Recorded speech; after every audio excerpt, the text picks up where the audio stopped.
Hello বন্ধুরা, তোমরা জানো ডুরান্ড কাপের ফাইনালে কিন্তু মোহনবাগান মুখোমুখি হতে চলেছে নর্থ ইস্ট ইউনাইটেডের এবং 31শে আগস্ট এই ম্যাচটা কিন্তু কলকাতার যুবভারতী ক্রীড়াঙ্গনে অনুষ্ঠিত হতে চলেছে এবং এই ম্যাচের জন্য টিকিট কিন্তু অলরেডি দিয়ে দিয়েছে অনলাইনে।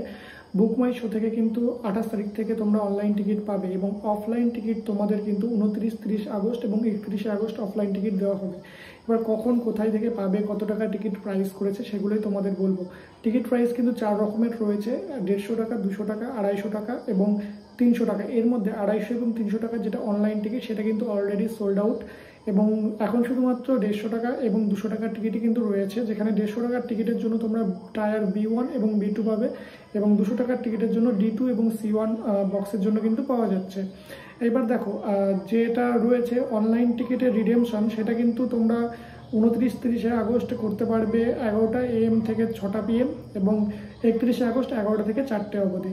অপরদিকে অফলাইন টিকিট 29 এবং 30 আগস্ট তোমরা পাচ্ছ এবং এই প্রত্যেকটা অনলাইন রিডেমশন এবং অফলাইন টিকিট যেটা কাটবে তোমরা, সেটা মোহনবাগান ক্লাব বক্স অফিস যেটা রয়েছে ময়দানে, সেখান থেকে কিন্তু তোমরা টিকিট রিডেমশন এবং অফলাইন টিকিট কিন্তু তোমরা কাটতে পারবে।